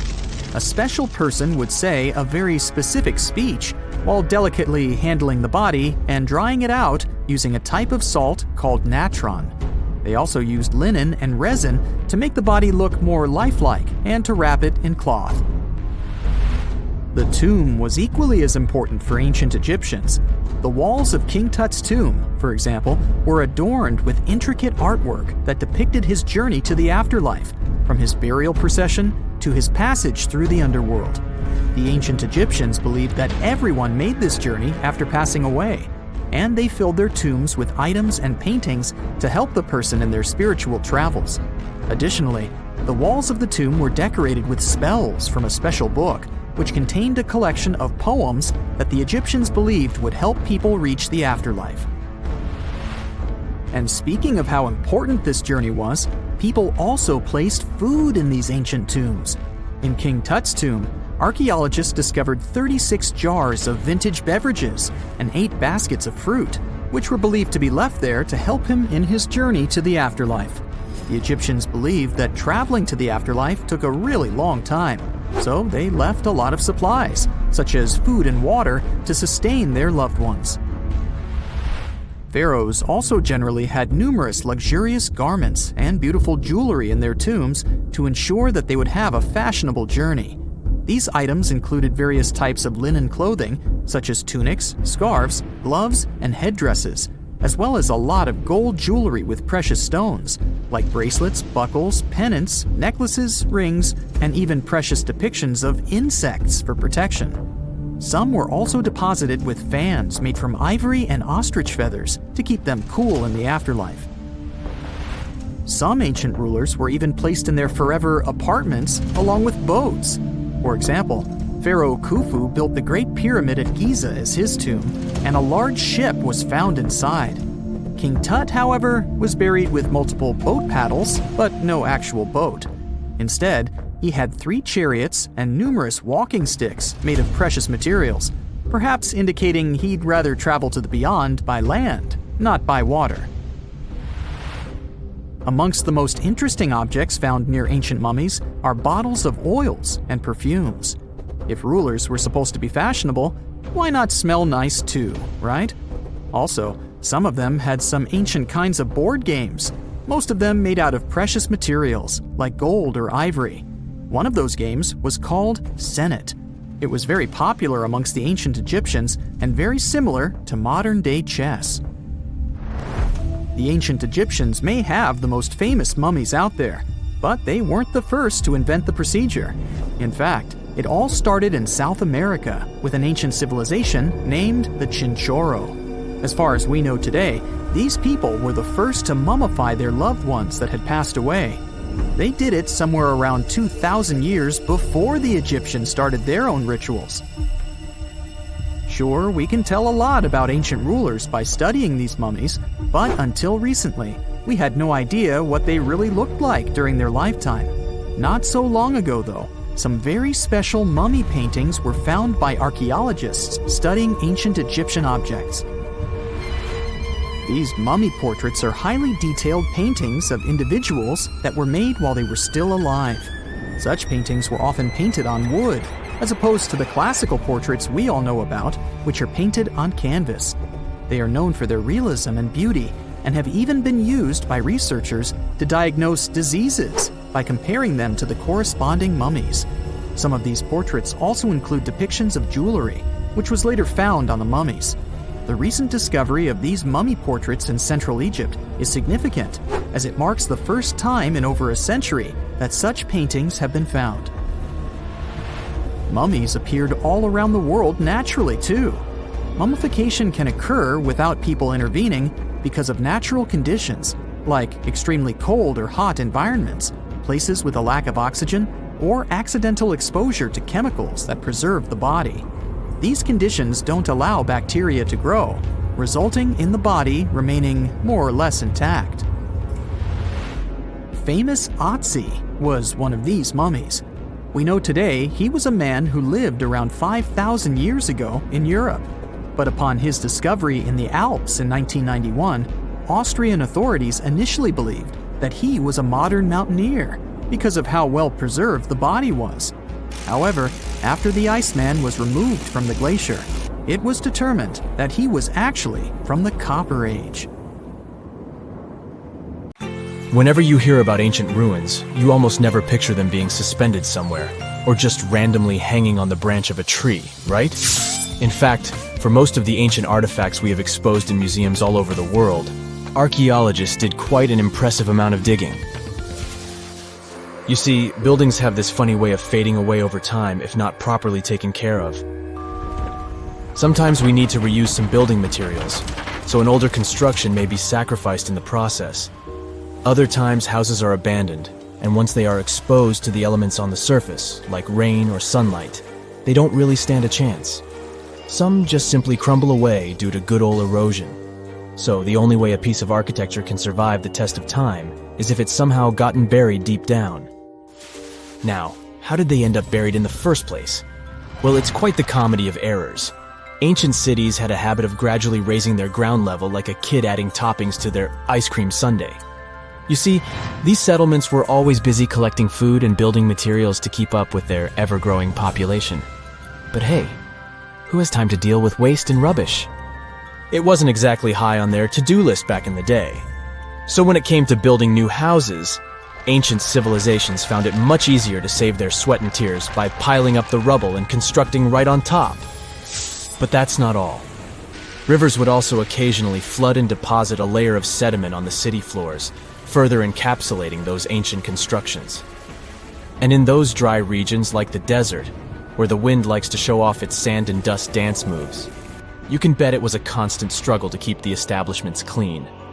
One hilarious example is the Sphinx, which had its head buried in sand until a group of archaeologists unearthed it in 1817. Some ancient towns eventually got covered up because they were completely abandoned.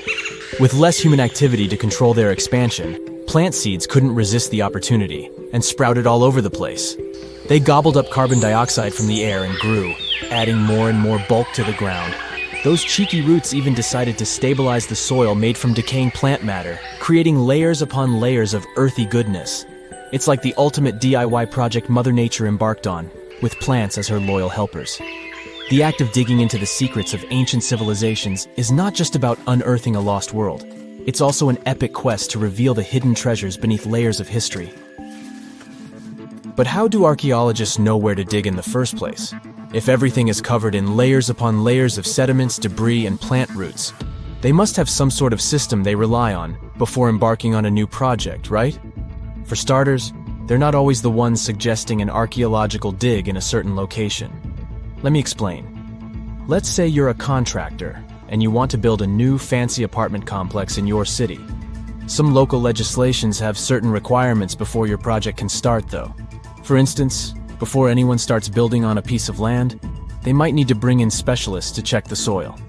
These clever folks can be archaeologists, geologists, or paleontologists, and they need to keep an eye on things during development. If any artifacts or ecofacts, fancy word for organic remnants, are discovered, these experts swoop in to excavate and study them. But what about sites that have nothing to do with bulldozers and yellow hats? Archaeologists have more than one trick up their sleeves when it comes to locating ancient hotspots. They dive deep into historic records with a healthy dose of detective work. By sniffing out old documents and maps, they can piece together the puzzle of human activity in a specific area. If a site has been visited before, it's even better. Finding records of past excavations or historical accounts can give archaeologists lots of information on where to continue their treasure hunt. Before archaeologists start swinging their shovels, they engage in a bit of a visual scan mission. Armed with a grid system, they'll stroll around the site, keeping their eyes peeled for any artifacts that might be hiding just beneath the Earth's upper layer. From groundstone tools to historic glass and even ancient garbage dumps, yes, they're also valuable. These keen-eyed explorers can spot signs of human activity faster than most people. If they stumble upon midden soil, fancy term for a garbage dump, they know for sure that humans once called this place home. Archaeologists don't just rely on their trusty shovels, though. They have an arsenal of gadgets to aid in their search for hidden wonders. Geophysical tools are like their secret weapons. Take the resistivity meter, for example. This clever contraption measures the electrical component of the soil and any buried features or artifacts. A buried wall, for instance, will create a different resistivity reading than the surrounding soil. Magnetometers and ground-penetrating radar work in similar ways, showcasing potential hints of ancient treasures in the soil. And who could forget our trusty old friend, the GPS? It helps archaeologists map out precise locations, like a high-tech treasure map, leading them straight to their pot of gold. Care to virtually visit some of the most important archaeological sites in the world? Well, follow me. In the United Kingdom, for instance, you'll find this interesting place called Stonehenge. It's one of many henges scattered around, but this one really takes the cake. Picture this: massive ancient stones standing tall and proud, arranged in a funky outer ring and an inner horseshoe, with some smaller stones thrown in for good measure. And guess what? These amazing stones have been around for over 5,000 years. Talk about a serious case of rock-solid longevity. Now, here's where it gets interesting. According to local folklore, the legendary wizard Merlin whipped out his magic wand and poof! He teleported these massive stones all the way from Ireland. Apparently, some giants had assembled them there, but Merlin decided they would look much better at their new location. Others think it's just the ruined remains of an old Roman spiritual edifice. These amazing structures were built by our Bronze Age ancestors. With their simple tools and limited tech, they managed to create this monumental masterpiece. Impressive, right? Unfortunately, there's still so much we don't know about this area. Stonehenge's initial purpose remains a mystery to this day. Sure, there are lots of theories, but scientists have yet to agree on the subject. However, we do know that it's perfectly aligned to catch the sunrise during the summer and winter solstices. The ancient city of Pompeii is an equally amazing archaeological site. Picture this: Mount Vesuvius, a notorious troublemaker, decided to throw a volcanic tantrum and completely covered this ancient Roman city. It turned it into a time capsule, located outside present-day Naples in Italy. Fast forward to the year 1748, when a bunch of adventurous explorers stumbled upon Pompeii. Lo and behold, they discovered a treasure trove of well-preserved goodies: streets, houses, food. Probably a bit stale by then. Blingy jewelry, fancy sculptures, colorful frescoes, everyday household items, and even animal and human remains. It was like an epic archaeological party. From the looks of it, Pompeii had it all. Fancy houses and villas, a massive 20,000-seat arena, cute little artisan shops, hangouts like taverns. And let's not forget the saucy spots like those luxurious bathhouses for some intense pampering. There's also the sanctuary of Apollo, where people used to gather for their daily dose of worship. And of course, the bustling heart of the city, the Forum of Pompeii, where all the cool people used to hang out. And guess what? Pompeii is so cool that it made it to UNESCO's World Heritage List back in 1997. That's like the ultimate Hall of Fame for historical awesomeness. It also includes many other famous buildings and sites, like the Taj Mahal in India and the Acropolis of Athens in Greece. The ancient Indian texts mention beautifully decorated chariots or entire palaces called vimanas that could take off and, in a matter of seconds, fly away as far as space. Some people believe these vimanas only existed in Indian mythology, but it's also possible that they were based on a real technology that had been lost over the centuries. According to the Vedas, ancient Indian religious texts, there was the elephant vimana with several engines and many other types named after animals and birds. There was one for local travel, one for visiting different countries, and one for traveling to the moon and various planets. They could develop a great speed. One vimana had the superpower of invisibility. Another one was shaped like a sphere and was built on the winds produced by Mercury. This vimana was said to generate an enormous ray like the sun and make noise like the storm's thunder. All the vimanas were unbreakable and perfect for attacks on foes. Now, to operate a vimana, you'd need to know a lot of stuff, pretty much like today's airplane pilots, 32 secrets in total. They'd cover the aircraft structure and the secrets of taking off and maneuvering without crashing. That's a good thing. The pilot was also expected to know how to be seen and unseen, how to be hidden, how to be quick, how to manage contractions and expansion, and many other tricks. To hide the flying machine from foes, the pilot was instructed to move to the 8th atmospheric layer above the Earth and use the power of dark solar rays. This instruction might sound a bit weird, but there were others, more realistic ones, which still make sense in modern aeronautics. There are sections of ancient texts on the vimanas that focus on details like flight paths, pilot training, navigation, and even suitable clothes for pilots and recommended food for long flights. There was also a lot of technical detail about the use of heat-absorbing metals, the metals utilized, and melting points. The supporters of the theory that the vimanas were more than just myths are sure that the ancient Indians would unlikely go into all these details just for a beautiful story. So, the flying palaces might have been real and way ahead of their time, like many other great Indian inventions. Back in the 6th century BCE, an Indian physician named Sushruta basically wrote the original guide to medicine and surgery. They even called him the father of surgery for his work. Sushruta laid down the details on hundreds of medicinal plants and described complex surgical procedures. He gave instructions on nose reconstructions and skin transplants from one part of the body to another. The original method of rhinoplasty, which involved taking a piece of skin from the forehead to reconstruct the nose, is still used today. But back then, it had a slightly different purpose than surprising your followers on social media. Those nose jobs helped out folks who had lost their noses as punishment for crimes or in fights. Now, you gotta thank an ancient Indian math prodigy for the invention of zero. It might not seem like a big deal, but without it, we would have no binary system and no computers. People before the 5th century CE were only thinking about some sort of a sign to indicate nothing. The invention made addition, subtraction, and other mathematical operations a whole lot easier. You can see the oldest zero in existence carved in the wall of a temple in Gwalior, India. The Indus Valley Civilization was using rulers in 1500 BCE and earlier. Made from ivory, these rulers were found during excavations in what is present-day Pakistan and northwestern India. They were widely used in architecture with amazing accuracy.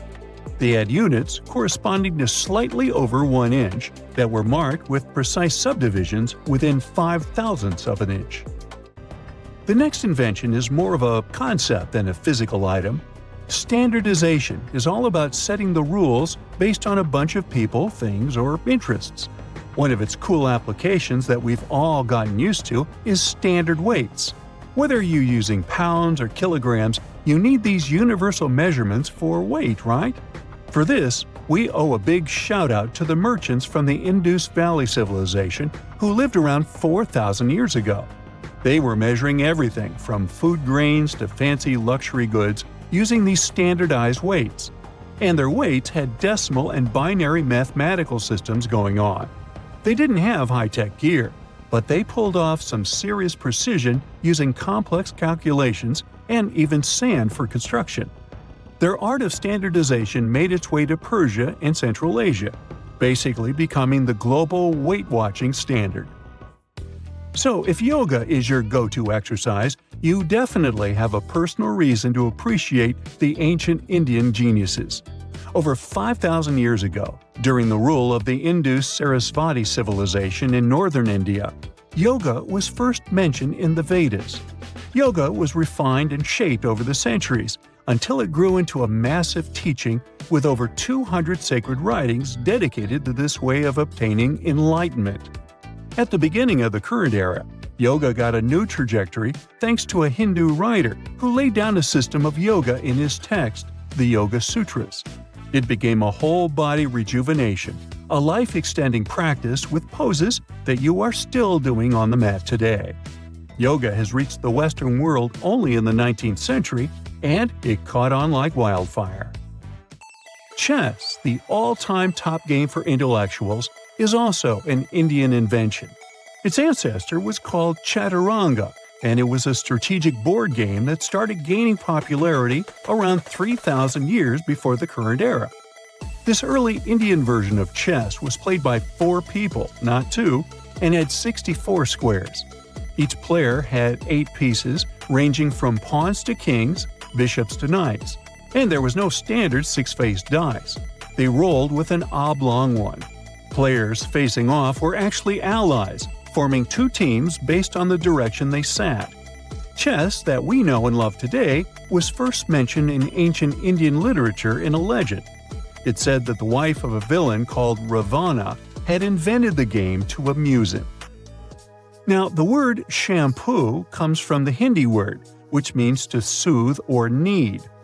The substance was invented in India in 1762 and was originally used for head massages, hence the name. The first shampoo was made of natural oils and herbs. British traders fell in love with the idea and brought it back with them to England. It took years for the original head massage oil to evolve into shampoo as we know it today, but it's still an Indian invention. Unlike the ancient Greeks, who wore animal skins, the Indians started cultivating cotton back in the 5th and 4th centuries before the current era. They used cotton threads to produce fabrics that soon became a huge hit in the Mediterranean and beyond. Jute and wool also have their origins in India. Cashmere, the finest and most exclusive type of wool, actually comes from the Kashmir region of India. Buttons that sit proudly on that cashmere cardigan of yours also have ancient Indian origins. Some 5,000 years ago, the Indus Valley Civilization started cutting seashells into geometric shapes with tiny holes in them. First, they were just decorations, but then people started using them to fasten clothes. Now, when you think about radio communication pioneers, Marconi's name usually steals the spotlight. He got a Nobel Prize in Physics in 1909 for his groundbreaking radio work. But there's an unsung hero in the radio waves game, and his name is Sir Jagdish Chandra Bose. He spilled the beans on radio communication way back in 1895. He shot an electromagnetic wave across 75 feet at the town hall in Calcutta, and it went through walls, rang a bell, and even set off some gunpowder. Marconi took a page from Bose's book, using his invention, the Mercury Coherer, as a blueprint for his own two-way radio. Bose didn't patent his genius creation, so he only got his credit a century later. Welcome to Rapa Nui, better known as Easter Island. It's a tiny speck in the vast Pacific Ocean, 2,200 miles away from the coast of Chile. This island is most famous for its eerie moai statues. This place is also home to one of the most mysterious writing systems in the world, called Rongo Rongo. We found it on 27 small wooden tablets. For years, historians have been arguing about the true history of these tablets, and now we might have found the truth. Humans first set foot on this island in the 12th century. For many years, it was home to the Rapa Nui people. They were pretty isolated out there in the Pacific Ocean until Europeans arrived in the 1720s. Europeans brought with them lots of troubles, leaving only a small fraction of the native population alive. Later in the 19th century, a missionary, Eugene Iro, went to the island and discovered the wooden tablets with intricate symbols carved on them. He wrote how marvelous they are, but there are hundreds of them on the island, and that they can be found in every household. But unfortunately, not all of them survive to this day. We've only got 27 of them. Some of them were heavily weathered, burned, or otherwise damaged, and now they're scattered all over the world in museums and private collections. Some of the language's artifacts were carted off to Tahiti and then to Europe by Europeans, leaving none behind on Easter Island itself. The 4 sacred tablets found their home in a congregation in Rome. They were the ones used in the recent discovery. For years, historians have been arguing whether this writing system was made up by the islanders themselves or they borrowed it from Europeans. To find the truth, they decided to use a technique called radiocarbon dating. All organic materials, like wood, charcoal, and so on, contain a tiny amount of a radioactive form of carbon called carbon-14. When life comes to an end, things stop taking in carbon-14, and the amount they had starts to decay over time. By measuring how much carbon-14 is left in a sample, we can assume how old this sample is. This is how we learn the age of many fossils and artifacts. So, they looked at the age of some Rongo Rongo tablets. 3 of them were crafted from trees grown in the 18th or 19th century, which aligns with the arrival of Europeans. However, one of them is older than the Europeans' first visit to the island. There are 2 reasons to believe that Rapa Nui people created this writing system themselves. First, Rongo Rongo works differently from European languages. Decoding it is a pretty hard task. Unlike English, this language boasts over 400 unique glyphs, none of which resemble any known writing system. There were many attempts to decipher this language, and none of them were successful so far. And second, one of the tablets is shown to be from around the 15th century, before the Europeans arrived.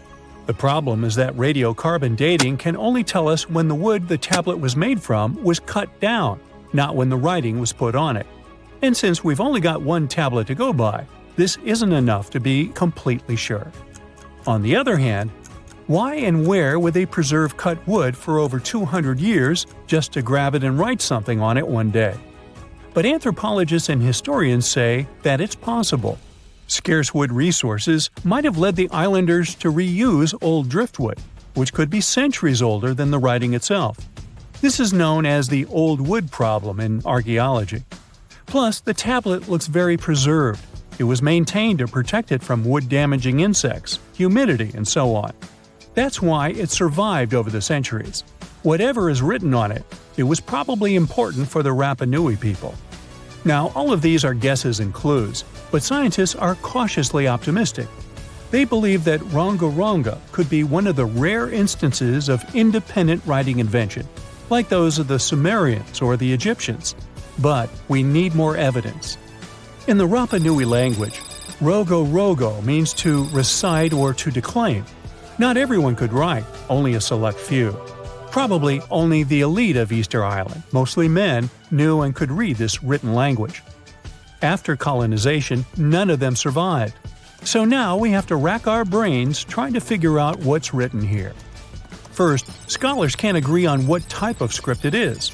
We aren't even sure that this was their language. But even if it was, we don't know whether it's a primitive form of writing or a fully developed system. In the 1990s, a linguist, Stephen Roger Fisher, believed he might have cracked the code of Rongo Rongo's structure. His idea was that these tablets conveyed cosmogonies. Cosmogonies are stories or narratives that explain how the universe was created and how natural phenomena came to be. They often come from ancient traditions and cultures, like those found in East Polynesia. The tablets could have talked about things like how the world began, where everything came from, and how different aspects of nature, like the stars or the mountains were formed. This would also explain why only the wise elite could write. Fisher thought that Rongo Rongo is a mix of logographic and semasiographic systems, which means that some symbols represent spoken words, while others represent ideas or concepts. But deciphering them would be very hard because it requires extensive memory and knowing context, because the symbols are more like hints than complete expressions. However, other language experts disagreed with his ideas, saying there were problems with how he put together his theory. Unfortunately, Fisher couldn't prove this hypothesis. Maybe these are just drawings. If we look at the tablets, there are some things that look recognizable: people, animals, plants, and geometric shapes. There are some birds. One of them looks like a frigate bird, which Rapa Nui people associate with the deity Maki Maki. There are also fish, centipedes, and so on, or at least these glyphs look like them. Could it be just art or a form of decoration? Maybe, but there are some problems. The glyphs show a high degree of complexity and structure. They also keep the same style. For example, there are several symbols that show something human-like with a raised hand. The only difference is different heads. As if it wasn't complicated enough, this unique writing style also uses a system known as reverse boustrophodon. This means that each alternate line is flipped upside down, resembling nothing seen elsewhere. We don't know why they would turn the tablet upside down after each line. But all this shows that they had some sort of system and organization behind these symbols. Plus, it seems like they use these tablets every day for some practical purpose. But there's some hope for the future. New technology, like AI and other computer programs, might help us understand lost languages. We already started creating algorithms that could help us solve other mysteries, like the Voynich manuscript. Academics even organized the Vesuvius Challenge, a machine learning competition that, in 2023, cracked the riddle of the ancient Herculaneum scrolls. The scrolls were buried under volcanic mud after the catastrophic eruption of Mount Vesuvius in 79 AD. In real life, the scrolls are very fragile, so deciphering them would be a very hard task. But with digital scanning and machine learning, it's much easier. They have a rich history. They most likely belong to the personal library of an Epicurean philosopher named Philodemus. These scrolls contain very important insights into Greek philosophy and Latin literature. If we decipher more of them, we'll learn more about the rich history of the Roman Empire.